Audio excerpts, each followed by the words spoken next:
ጅጋሳ አዛይ በሆነ ሁኔታ በዚህ ቋላ አቦ ገዳም ውስጥ እየተፈጸሙ ባሉ ጥቃቶች የገዳም አባቶች መነኮሳት እየተገደሉ መሆኑ ተሰምቷል። ኦርቶዶክሳውያንን አንገት ያስደፋ ቅስም የሰበር ሐዘን ከወደዚህ ቋላ አቦ አንድነት ገብረ መንፈስ ቅዱስ ገዳም ተሰምቷል።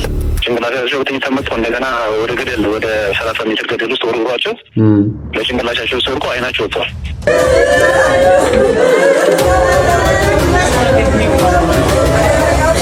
ሌላን በራውም ቀጣዩን ያስፈራል። እመብራን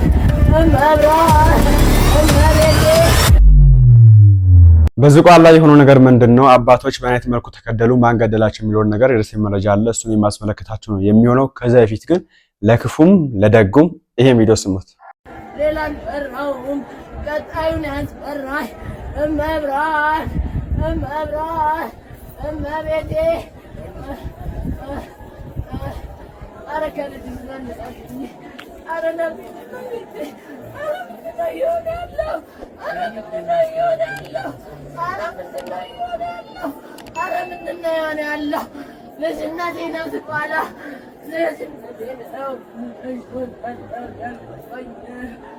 እንደሰማችሁ ነው እንግዲህ ይሄ ባለፈው አመት ነው የካቲት ወር ላይ አባቶች ሲገደሉ የባለፈው አመት አራቱ አባቶች ሲገደሉ ሲታፈኑ እናታችን በዚህ መንገድ ነበር እያለቀሱ የነበሩት። ህዝቡም በዚህ መንገድ ነበር እኛ ቀጣይ እንፈራለን እያሉ እያለቀሱ የነበሩት። ዛሬም እናቶች ቀጣይ እንፈራለን ብለው እየተናገሩ ይገኛሉ፣ እያለቀሱ ይገኛሉ።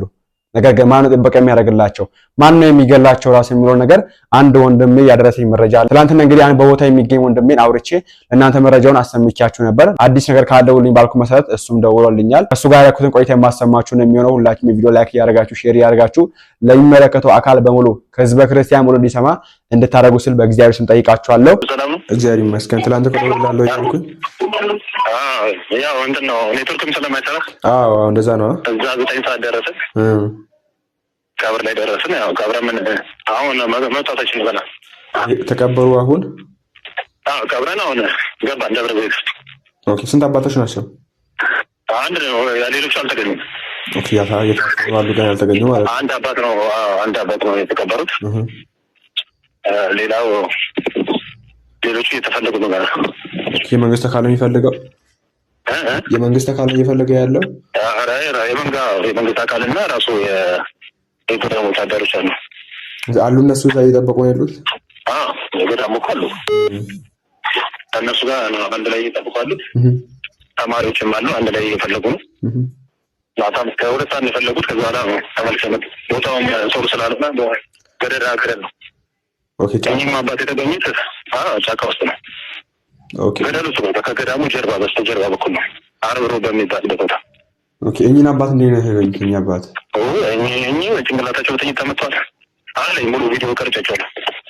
በስመ ስላሴ ጭንቅላታቸው በጥይት ተመቷል። እንደገና ወደ ገደል ወደ 30 ሜትር ገደል ውስጥ ወርውሯቸው ለጭንቅላታቸው ሰርቆ አይናቸው ወጥቷል። በስመ አብ ወልድ ሙሉ ፎቶ ሁሉ አንስቼዋለሁ። አጣፋሪ ነው በጣም ከባድ። አሁን ሌሎችንም እንደዚህ ወርውሯቸዋል። እሱ ራሱ ገና አይታወቅም ማለት ነው። ስንት እንደሆነ ብዛቱም አይታወቅም። ግን እዛ ውስጥ ያሉት የተወሰኑ ወደ 6-7 ወጥተዋል። ሌሎቹ የሉም። የደብሩ ምንድነው የሀገረ ስብከቱ ጳጳስ የሉም? ምንድነው ምንም አላሉ? ሰጥ ነገር የለም። ያው ታፍኗል እኮ ነው። ትናንትና እንደነገርኩህ ነው። አሁን ሄደን ስናወራቸው ምን ስንላቸው የታፈነ ነገር ነው። ምንም ማንም እያወራ እኮ የሰማንም ማለት ነው። ማንም ምንም የሚያወራው መረጃ እንኳን ለመስጠት እንኳን ነው ብቆ ይፈራሉ። ያው እኛን የሚያውቁ ስለሆነ ነው እንጂ እንዲህ ሀላል ወጥቶ እንኳን መረጃ ለመስጠት እንኳን ፍላጎት የላቸውም። ይፈራሉ። ያው እርስ በርስም ተያይዘው ተያይዘዋል ያሉ ጳጳሳት። እንዴት ናቸው? ስጋት ላይ ናቸው ማለት ነው። እንደ በጣም ብለዋል። ሙሉ ነገር ነው የነገሯቸው። ገዳሙ ላይ እንኳን እርሻ እንኳን እንዳይካሄድ ያደረጓቸው፣ እንዳታርሱ ምናምን ተብሎ እንኳን ከመንግስት አካል ተብለዋል። እነሱ ናቸው የሚከለከሉት። የመንግስት አካል ሌላ አለ። እንዳታርሱ ጎመንም ምንም እንዳዘሩ ከዚህ በኋላ እንወስዷለን ነው የሚባለው። ገዳሙን ማለት ነው። ምንድን ነው የሚፈለገው ከገዳሙ? ገዳሙ ለመውሰድ ነው። ገዳሙ እንዲወጡ ነው እነሱ። ከዛ ወጥቶ ያው አየር መንገዱ እዛ በዛ አይደል የሚከፈተው። ይህን አሁን በኢንፎርሜሽን እንደሰማሁት ከሆነ አዳነች አቤቤና ሊሳ ነው ይህን የሚሰሩት የተባለው ቦታውን ማለት ነው። ያው እንትን መራሽ እንዲወጡ ነው። እንደዛ እየገደሉ ያሉት በቃ እንደዛ በአሰቃቂ ሁኔታ ሲገደል ሰው ፈርቶ ይወጣል። እሱማ ሲቀር ያ እንዳይደረግ ነው። ያ እንዳይደረግ አሁን እነሱ የሚሉት ምንድን ነው አባቶች አንድ ሰው እስኪቀጥል ድረስ ከዚህ ገዳም አንወጣም ነው። ይሄ ሰማዕትነት እንወስዳለን ሁላችን። አንድ ሰው እስኪቀር ድረስ እንታገላለን ማለት ነው። አሁን በዛ በኩል ኤርፖርት እንትን ለመስራት ነው ምንድነው አየር ጣቢያ ያው እሱም አየር መንገድ እየተሰራ ነው። እነሱም ሁለተኛ እኮ ያንን ራሱ ለእነሱ መናፈሻ ነው። ሁለተኛ ሲቀጥል ደግሞ እርቻ ለክብርበት ፈልጋሉ ወደዛ አካባቢ ራሱ እንደው ተበሉን ማለት ነው። ኦኬ ስለዚህ ገዳሙ መውረስ ነው ማለት ነው። በቃ ሙሉ ለሙሉ እኮ መውሰድ ነው የነሷቸው ሌላ ነገር አይደለም። እነሱ ደግሞ አይናችን እያያን ፍጥም ይሄን በህይወት እያለን ይሄን ትክላቸው ያው የተገደሉት አባቶቻቸው በጣም አሳዝኑት የወጡት የምታያቸው አሁን እነሱ ናቸው እንደሚገደል እኮ ግራ የሚገባው በጭር ኪሎ ራሱ ይመዘን እኮ 20 ኪሎ ራሱ ይሆኑ የወጡት ማለት በድንጋጤ የወጡት ከዛ የወጡት የተገደሉትን የምታያቸው የተጠቀልሉ በትችል መካከል ክርሜትር ተንታቀል እኮ ነው የገቡት። ምንም መረጃ ሰጡም እነሱ የሚያውቁት ነገር የለም። የወጡ አባቶች እነሱ ወጡማ አወሯቸው ነኝ ያው ፎቶ ፍቃደኛ አልሆኑት ግን እንትን አሉ ያው 25 ዓመት 22 ዓመት 15 ዓመት 8 ዓመት እኛውን የሞቱት 15 ዓመት የዘጉ ናቸው። እና እነዛ ነው ወጥተው አወሯቸው። በቃ አይተህ ቻንገለቶች ሁሉ ነበር አሉ። በጣም ስቃይ ደርሶባቸዋል አሉ መጀመሪያ። ከዛ በኋላ ነው የተገደሏቸው ጭንቅላታቸው የገደሏቸው። በዚህ ጎን መጥቷቸው በጎን ነው የወጣው ጥይቱ። ሁለተኛ ነገር ደግሞ በዛ ላይ ወረሯቸው፣ ወደ ገደሉ ወረሯቸው። ይሄን ለመዘገብ የመጣ አንድ ሚዲያ የለም። ቤተክርስቲያን ምንም ጋዜጠኛ ምናምንም የለም።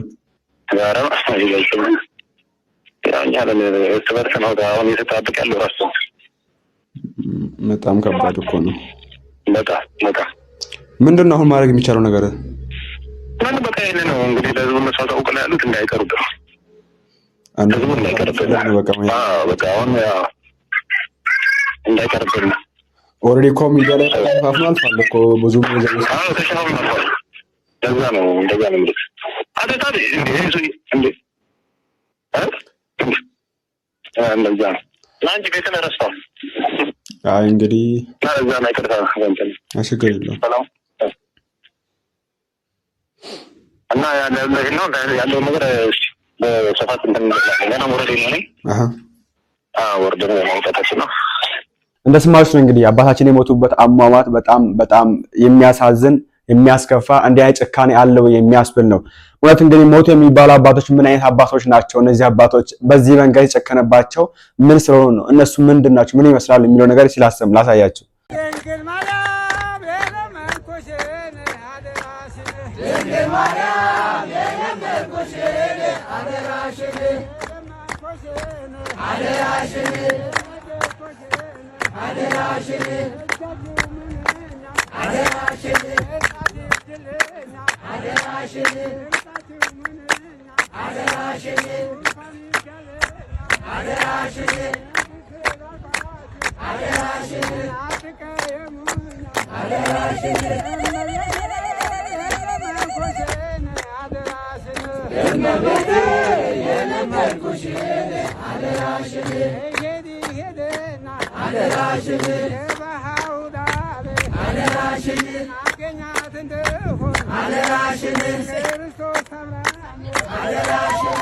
አሁን እነዚህን አባቶች መግደሉ ጥቅሙ ምንድነው? አሁን ወንድማችን ሲናገር ሰማዮች ነው እንግዲህ የሚገኙት አባቶች እነዚህ ናቸው። 15 ዓመት ባዘግተው 8 ዓመት ባዘግተው ያለ አባቶች 15 ዓመት 30 ዓመት ባታቸው ዘግተው ቆሎ ብቻ የሚቆርሱ ለሀገር የሚጸልዩ ለዓለም የሚጸልዩ አባቶች ተገደለ የሚባሉት እንደነዚህ አባቶች ተገደለ የሚባሉት እውነት በእነዚህ አባት ላይ ሽጉጥ የሚደቅነው የሚያርደው እንኳን ሰው በዚህ ልክ ሰው ጨክኗል ያስብላላ።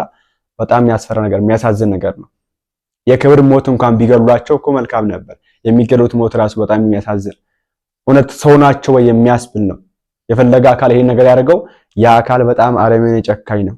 በጣም ከሰው ዘር ተገኝቷል። ያ አካል እንደዚህ የሚያደርግ አካል ከሰው ዘር ተገኝቷል። እውነት ጌታ መንፈስ ቅዱስ ራእዩን ይስጥ ለማለት ፈልጋለሁ። ለሰማችሁ ነው እንግዲህ ይሄ ነገር ቀጣይነትም ያለው ነገር ነው። ትናንትና እናታችን ከዓመት በፊት ቀጣዩ ነው የሚያስፈራኝ ብለው ሲጮሁ ነበር። ማንም አልሰማቸውም፣ ማንም አልተናገረላቸውም። ጳጳሳት ተሰብስበው ለቀብር ነው ሄዱት ባለፈው ዓመት። ዘንድሮ እንኳን ምንም አልተናገሩም፣ ማንም አልሄደም። ይሄና የሀገረ ስብከቱ ሊቀ ጳጳስ እንኳን ምንም ይናገር አልፈለጉም። ሰምታችኋል። ለምን? ወንድማችን ሲናገር ሰምታችሁ ነበር። ወደ ኋላ መለሳችሁ ስሙት ቪዲዮውን። ምንም በናገር ስለማልፈለገ እዚህ ጋር ቦታ ይፈለጋል ልቀቁልን ያሉት ቦታውን ነው። ኦኬ የገዳሙን ቦታ ልቀቁልን። ዋና ጥያቄያቸው ምንድነው? ገዳሙን መውረስ ነው የሚፈልጉ። ገዳሙን መውረስ ነው የሚፈልጉ። ጸበሉን መውረስ ነው። ባህላዊ እንትን ወንድማቸው እንዳለ እሬቻ እንዲከበርበት ይፈለጋል ቦታው ላይ። ይሄን የሚፈለገው ገዳሙ ወርሽ የተፈለገው። ኦኬ አየር ጣቢያ የተሰራ ነው ያለው ኤርፖርት። ለዛ ቦታ ይፈለጋል። በቃ አይመችም ያ ቦታ ለዛ ነገር። ስለዚህ ገዳሙ መነሳት አለበት። ገዳሙ እንዲነሳስ አባቶች ሽማት አለባቸው። ኦኬ ወይ አባቶች ሞት አለባቸው። የአባቶች እምቢተኝነት ምንድነው? እኛ አንድ ሰው ሞቶ እስኪቀረስ ከዚህ ቦታ እንነሳም፣ ሁላችንም ሞተን እዚህ ጋር እናልቃለን ነው። ለዚህ ነው ተራ በተራ እየመጡ በየአመቱ በየወሩ እኛ ሰማነው ነው ባይዘው። ይሄ መሀል ላይ ተገለን እንደሆነ እናውቃለን፣ ታፍረን እንደሆነ እናውቃለን። ተገደው ሲባል ነው የምንሰማው። በአመት ነው የሰማነው ገና። በዚህ መሀል ስንት አባቶች ሞቶ አናውቅም፣ ስንት አባቶች ታፈኑ አናውቅም። ማን ያውቅላቸዋል? ማንም ይጠብቃቸው? ማን ነው ከለም ያደርግላቸው? ቅድም አሰምቻችሁ ነበር። ገዳም ውስጥ ሽፍታ ነው ያለው የሚል መይን ያለን አሁን ላይ ባይዘው። ገዳም ውስጥ ያለው ሽፍታ ነው የተባለው አሰምቻችሁ ልጣት ወደ ኋላ ተመሳሳይ መስፋት ይችላልላችሁ። ገዳም እየተደበቀ አሁን 90% በሚገባ በተጨባጭ በሪፖርት ማቅረብ የሚችለው 90% መተናቸው። ገዳም ውስጥ ያለው ሽፍታ ብሎ ጨርሰናል አጥቅተናል የተባለው ገዳምኛ አባቶችን ነው የምናስ ሽፍታን አስቀምጠን ሽፍታውን ለይቶ እንዳይጋ ማድረግ እናንተ ግዴታ ነው ባይዘው። ሽፍታ ወደ ገዳም እንዳይጋ ማድረግ እናንተ ድርሻ ነው። ኦኬ ደፎ ወደ ገዳም ገባ ማለት ሽፍታ አባቶችን አስገድዶ ገባ ማለት ነው። በቃ ባጭሩ አባቶች ፈልገውና እዚሁን ጋር አስገቡትም። አባቶችን አስገድደው ወይ አባቶች ፈርቶ አስገቡት ነው። እንዳይፈሩ ማድረግ ሽፍታ ከገዳም ላይ መጠበቅ የእናንተ ድርሻ ነው። ኦኬ ሽፍታ ለባሽ የምታምኑ ከሆነ ያ ሽፍታ ወደዚህም እንዳይንቀሳቀስ መግቢያ መውጫውን ማሳጠት የእናንተ ድርሻ ነው። ቁጭ ብላችሁ ገዳም ሲገባ ሄዳችሁ ከናባቱ ትረሽናላችሁ። እዛ ድሮን ታዘንባላችሁ። እንዲህ እስኪገባ ጠብቃችሁ ገዳም ይጎህ እንገላለን ብላችሁ በጣም ያሳፍር ነገር እኮ ነው። ጀብድ እንደሰራ ሰው ደግሞ መጣችሁ ትናገራላችሁ። ገዳም ውስጥ ያሉትን 90% ረሽናችሁ ትላላችሁ መጣችሁ። በጣም ያሳፍር ነገር። እንደው ላፋቸው ለከተ ይላችሁ ሰዎች ናቸው እኮ። ማን ነው እየመረን ያለው የሚያስብል ነገር እኮ ነው። ለሰው ነው ወይ የሚያስብል ነው እነዚህ አይነት ነገር ስታወሩ። እና ፕሊስ እቺ ቤተክርስቲያን አትጉዳት። መዙ ለእናንተ ነው። መጨረሻችሁን መጥፊያችሁን እግዚአብሔር አምላክ ያሳምርላችሁ ነው ብለው ነው። ለማንኛውም በቦታውም ላይ ተገኝቶ እንግዲህ ወንድሞች ቪዲዮ ቀርጸው ለቀዋል። እሱን የምንመለከት ነው የሚሆነው። ፍጹም የሚያሳዝን ግፍና መከራ ነው የደረሰብን። እንዴት የሰው ልጅ ጭንቅላት ያለው በበረሃ የሚኖር 12 ዓመት ከሰው ሸሽቶ ርቆ በበረሃ የሚኖር ዋሻ ዘግተው የሚኖሩ አባቶችን አስወጥቶ ይገላል?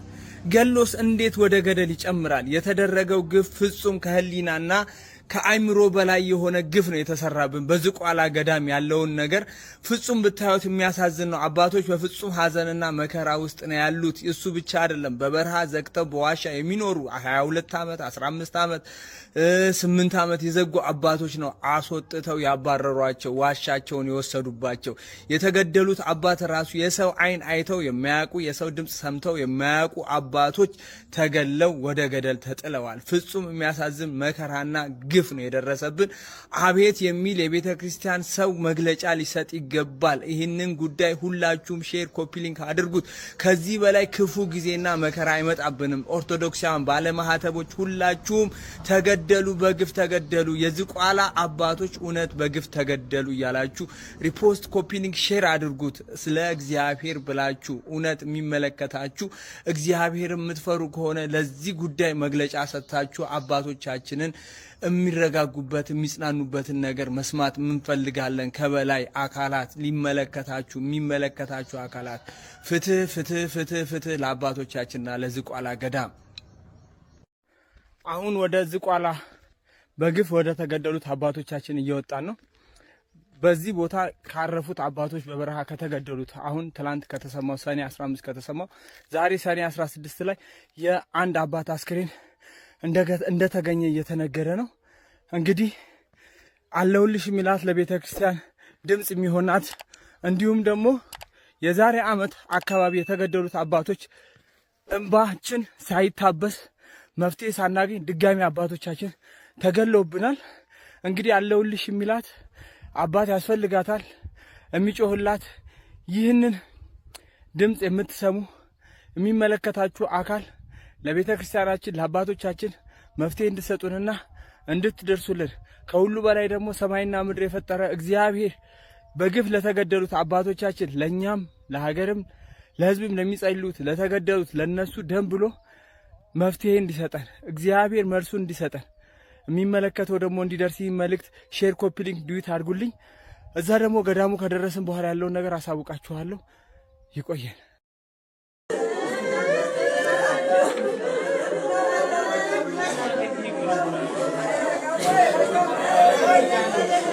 በጣም ያሳዝናል።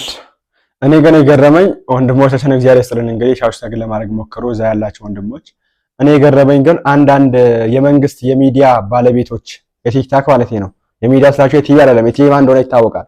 ቲክታክ ያላችሁ ዜናና አቀርባለን የምትሉ ለሰዎች መረጃ የምትሰጡ አካላት የማን ናችሁ? የህዝብ ናችሁ ነት ወይስ የመንግስት ናችሁ ወይስ የማን ናችሁ? ሲጀምር እናንተ ነገሩ ከተፈጸመ ከ5 ቀን በኋላ መታችሁ የምትዘጉት የት ነበራችሁ? 5 ቀን ሙሉ አልሰማችሁም? ይሄን ነገር ማህበረ ቅዱሳን ፖስት ካደረገው እኮ 4 ቀን 5 ቀን ሊሞላው እኮ ነው። የት ነበራችሁ? እኛ የጮህን እኮ 4 ቀን 5 ቀን እየሞላን እኮ ነው ያለው። የት ነበራችሁ? ዛሬ መጣችሁ በዝቋላ አባቶች እንደዚህ ከተቀበሩ በኋላ ከገዘገዘ በኋላ ነገርየው ተሳፋባችሁ በጣም ባይዘው ወይኔ እኔ ላሰማችሁ ስለ ማንኛው ከጠቀመ እንስማስ የነሱንም ዜና እንኳን ቢሆን እጅግ አሳዛኝ በሆነ ሁኔታ በዝቋላ አቦ ገዳም ውስጥ እየተፈጸሙ ባሉ ጥቃቶች የገዳም አባቶች መነኮሳት እየተገደሉ መሆኑ ተሰምቷል። በዚህ ሰዓትም ታዲያ አንድ የገዳም አባት የተገደሉ ሲሆን ይህንን አስመልክቶ ገዳሙ ለቲክቫ ኢትዮጵያ ባጋራው መረጃ አርብ ምሽት ተከፈተ በተባለው ጥቃትም አንድ አባት በታጣቂዎች ተገድለዋል፣ ቤታቸውንም አቃጥለውታል። እንዲሁም ደግሞ 2 አባቶች ይገደሉ ይኑሩ ገና አልታወቀም የተባለ ሲሆን የሟች ቀብርም ትናንትና ከቅዳሴ በኋላ መፈጸሙም ተሰምቷል። ይህንን ጥቃት የፈጸሙትም ታዲያ የኦነግ ሸኔ ታጣቂዎች መሆናቸው በዚህ ዘገባ ላይ ተገልጿል። እዚህ ባለፈም ታዲያ ታጣቂዎቹ ባለፈው ሳምንት የገዳሙን አካባቢ ህዝብ ሰብስበው ወደ ገዳሙ ትመሩናላችሁ ብለው አስገድደው ይዘዋቸው በዚህ በሂደት ላይ እያሉ መከላከያ ሰራዊት መጥቶ ከለላ አድርጎ ታጣቂዎቹ ወደ መጡበት መመለሳቸው የተገለጸ ሲሆን በዚህ ቁጭት ነው ይህንን ድርጊት የፈጸሙት ሲሉም ገዳሙ ገልጿል። ኦርቶዶክሳውያንን አንገት ያስደፋ ቅስም የሰበር ሐዘን ከወደ ዝቋላ አቦ አንድነት ገብረ መንፈስ ቅዱስ ገዳም ተሰምቷል። ባለፈው አርብ ዕለት ነበር አንድ የበቁ አባት ተገድለዋል። ሁለቱ ደግሞ ታግተው ይኑሩ ይሙቱ አልታወቀም።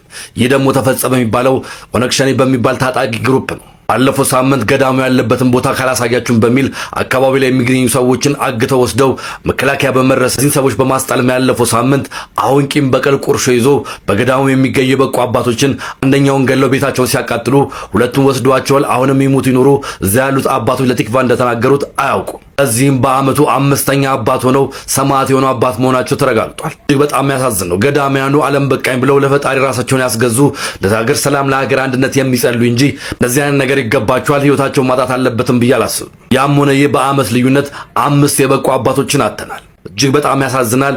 ነፍሳቸውን በአጸደ ገነት ያኑርልን። ሰናይ ቀን ይሆንላችሁ። የእውነት ልብ ይሰብራል። እመቤቴን በጣም ያሳዝናል።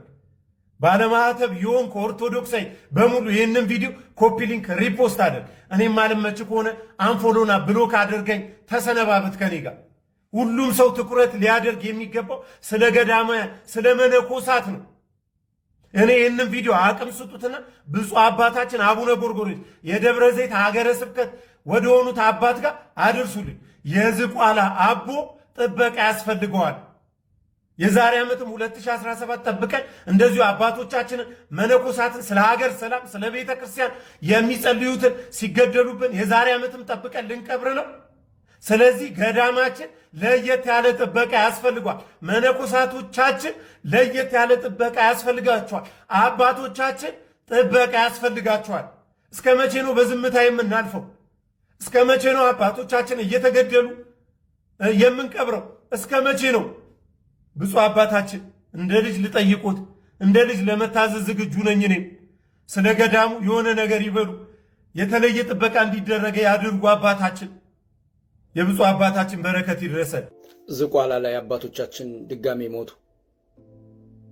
የባለፈው ደም ሳይደርቅ ሌላ ደም ፈሰሰ። የገደሏቸውን ገደሉ፣ የቀሩትንም ይዘው ሄዱ።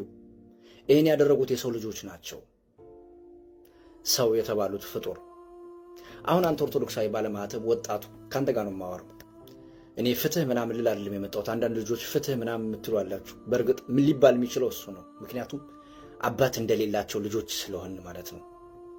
አባቶቻችን እኛን ፕሮቴክት የማድረግ አቅም እንደሌላቸው አውቃለሁ። ሆኖም ግን እኛን ፕሮቴክት ከማድረግ አልፈው ዓለምን ፕሮቴክት የማድረግ አቅም ግን አላቸው። ምክንያቱም በእነሱ ውስጥ ያለው መለኮታዊ ኃይል እንዳለ ስለባቅ የኢትዮጵያን ሕዝብ ምሳሌ የሆናቸው ዘንድ ፊት ለፊታቸው የተሰራ ሐውልት አለ። የቅዱስ ጴጥሮስ ሐውልት መሬቲቱንም ሰውንም ወግዘው የሞቱት የተረሸኑት በመድፍ ፊት እነዚህን የመሳሰሉ አባት ነበሩ። አሁን ፊት ለፊት የተቀመጡት መተው ሊያስተዳድሩ የተቀመጡት የኔና ያንተ ክፋት ነው ይዟቸው የመጣው። ለዛ ነው በአደባባይ ሞት ክሬዲት የማይሰጠው፣ ማንም ምንም የማያገባው ባንተ ላይ። ያንተ ሞት በዛች ሀገር ላይ ባዶ ኢመንት ነው፣ ምን ማለት አይደለም። አሁን መነሻ አድርጌ ተናገርኩ እንጂ የመነኮሱትን ገዳም ያሉትን አባቶች በየቀኑ የሚሞተው ባለማህተቡ ኦርቶዶክስ ነው። ኦኬ አሁን ከ10 ከ20 ዓመት በኋላ ማለት ነው ምን እንደሚሆን ልንገር። እንደው ዝም ብለህ ማርተኛ ምናምን እንዳትለኝ፣ በአደባባይ ክርስቲያን ነኝ ብለህ እንዳትናገር ትባላለህ። ምሳሌ የሆነ ዘንድ ሶሪያ የቅዱስ አባ ኤፍሬም ሀገር ናት። ውዳሴ ማርያም የምትደግሞ ቅዱስ አባ ኤፍሬምን አወቅ? የእሱ ሀገር ናት። አሁን ምንድናት? የግብፅ ክርስቲያኖች ምንድነው የሚሆኑት? አሁን የሶሪያ ክርስቲያኖች ምንድነው የሚሆኑት? አንተ አትፈለግም፣ ዓለም አይፈልግህም። አንተ የራስህ የሆነ አይዴንቲቲ ይዘህ የፖለቲካ መድረክን አስተካክለ ካልመጣህ ቤተክርስቲያን አትድንም። ቤተክርስቲያን ማዕከል ያደረገ ሜንታሊቲ ከሌለህ በዓለም ውስጥ እንኳን ፖለቲካ ሰራለሁ ብትል ኦርቶዶክሳዊ ሆነ አይሳካልህ ወይ ጭራቅ ትሆናለህ። ምክንያቱም እኛ ክርስቶሳዊ ነን፣ ክርስቶስን መስለን ነው የምንኖረው። ባለማህተቡ ኦርቶዶክስ መድረክ ላይ ቢመጣ ሌሎችን ሰዎች ግደል ብሎ አዋጅ ያወጣ። አብረን እንኖር በሰላም ሃይማኖታችንን እናራምድ ነው የሚለው። አንተ ወደዛ መድረክ እንድትመጣ አይፈለግም፣ ትጠላለህ። ገዳም ውስጥ ያሉትን አባቶች ፈልጎ የገደለው ይህ አካል ለምን ይመስላል? ቅጠል እኮ ነው በልተው የሚያድሩት። በሆዳቸው ደረጃ እንኳን ዳቤ ነው በልተው የሚያድሩት። ምንም አይነት የፖለቲካ አይዴንቲቲ የላቸውም፣ አያውቁትም። ክርስቶስን ወደ መምሰል ብቻ ነው ማደግ የሚፈልጉት። ይሄው አሁንም ሞቱን መሰሉት። እነሱ ግባቸውን መጥተዋል። እኔ እናንተ በስጋ እየተመላለስን እዛች ሀገር ላይ እንድንኖር አይፈቀድልንም። ለአንተ ሊመስል ይችላል፣ አልሞትክማ። ያንተ ክፋት በየቀኑ በጨመረ ቁጥር በሞት ላይ የሚሳለቁ አባቶችን መድረኩ ላይ ያመጣልሃል። መንፈስ ቅዱስ ይቀጣናል። እስራኤላውያን ጥፋት በሚያጠፉ ጊዜ ያጠፉትን ጊዜያቸውን ቆጥሮ ይከፍላቸው ነበር እግዚአብሔር አምላክ። በጎ ስራ ሲሰሩ ደግሞ ይባርካቸው ነበር። እስከ 7 ትውልድ ድረስ ይመራሃል። ስለዚህ አንተ ክርስቲያን ኦርቶዶክሳዊ እንደ ወጣት እንደ ወንድም ከጥግ ያለውን ኦርቶዶክሳዊ ነፍስህ እስክትጠፋ ድረስ መውደድ አለብህ። በየትኛው መንገድ እያንዳንዱ እንቅስቃሴ ቤተክርስቲያንን አድናታለሁ አላድናትም፣ ፖለቲካው ማንግል ከእያንዳንዱ ነገር በዚህ መንገድ ካልሆነ የምትራመደው መዳኛ የለንም። መሞት ይቀጥላል። ጭራሽ እዛች ሀገር ላይ የላችሁም ልንባል ነው አሁን። እና ኦርቶዶክሳዊ አይዞቹ፣ ሌላ ምን ልል እችላለሁ? ምን እኮ ይባላል። ይሄን እንግዲህ ከፊት ለፊት ያለ ወንድሞች አላቅም እንደምላችሁ፣ ከኋላ ያላችሁ ወንድሞች ግን እግዚአብሔር ይስጥልኝ። ያው የኛው ልጆች ስለሆናችሁና ሁሌ የጨዋችሁም ስለነበረ ማለት ነው ከኛ ጋር ስለነበራችሁ። ፊት ለፊት ያላችሁ ግን ቲክታክ ላይ ዜና የምትሰሩ ልጆች የት ነበራችሁ? አሁን ሰኔ 14 15 ምን የተፈጸመ ነገር ዛሬ 14 18 ላይ መታችሁ የምትዘገቡልን ምን አልሰማችሁም ነው? አንዳንድ ሰዎች ደግሞ አላችሁ እዚህ ኢትዮጵያ ውስጥ እኔ መናገር እዚህ ኢትዮጵያ ውስጥ አባቶች የታረዱ በጥይት ተመተው የተወረወሩ እዛ ሄዳችሁ የሶላት ዘገባላችሁ። ወንድሞቻችን እህቶቻችን ናቸው፣ አባቶቻችን ናቸው። አንድ ነን። ኦኬ፣ በክርስቶስ በኩል እኛ አንድ ነን ከነሱም ጋራ። ስለነሱ አይነገር ያው ይነገር ስለነሱ ሲነገር ፈጥቆም አይደረግም። ይሄ እኛም እንደዚህ ይሆንና ለማን ነው የዘገብከው? ይሄን ነገር ለኛ እኮ ነው የዘገብከው። እንደ የኛ ህዝብ እኮ ነው የሚሰማው፣ ኢትዮጵያ ህዝብ እኮ ነው የሚሰማው፣ ኢትዮጵያ መንግስት እኮ ነው የሚሰማው ያንተን ዜና። ስለዚህ ስለ ኢትዮጵያ እኮ ነው መስማት ያለበት። ወይ ስለ እየሞቱ ስላሉ አባቶች ገዳሙ ስላሉ አባቶች ነው መስማት ያለበት እኮ። ምንም ማድረግ አንችልም እኮ ያ ሶሪያ አባቶች ከሞቱ ቤተክርስቲያን ከተቃጠለ ምን ማድረግ ነው የምንችለው? መጸለይ ነው የምንችለው። እዚህ ያሉት ግን ነገር ማድረግ እንችላለን። ባይዘው ለነሱ መጸለይ ነው የምንችለው። እዚህ ያሉት ግን የሆነ ነገር ማድረግ እንችላለን እኮ ብዘገቡልን። የሆነ ነገር እኮ መድረግ እኮ ይቻላል። ሰልፍ መውጣት ይቻላል። የተለያዩ ነገሮች ማድረግ እኮ ይቻላል። ግን አልዘገባችሁም። ሶሪያ የዘጋችሁት እናንተ ዘገቡ። ሶሪያ መዘገባችሁ አሪፍ ነው። እንደዚህ መሳሰብ አሪፍ ነው፣ ደስ ይላል። ሀገር ሰላም መኖሩ አሪፍ ነው። እንደውም ከነሱ ጋር አንድ ነን እኛ። ግን የኛዎቹ ረስታችሁ እዛ ሄዳችሁ ከ5 ቀን በኋላ መጣችሁ አልሰማንም ነበር። የት ነበራችሁ እናንተ? አይሰማችሁ የት ነበራችሁ? አሳፋሪ ነገር ነው። ለማንኛውም እግዚአብሔር አምላክ ለሁላችን ልቦና ይስጠን ነው የምለው። የራሱ አረውባት የሚል ነገር ነው በእኛ ላይ ተፈጸመ ያለው በተደጋጋሚ። ለማንኛውም በቀጣይ በአዲስ መረጃ እስከምንገናኝ ድረስ ሁላችሁም የቪዲዮ ላይክ እና ሼር ሰብስክራይብ ማድረግ እንዳይረሳ። የእግዚአብሔር ሰላም ከእናንተ ጋር ነው። እግዚአብሔር አምላካችን ሀገራችን፣ ዓለማችን ተባዶ ሃይማኖታችን ይጠብቅልን። ቸር ቆዩልኝ።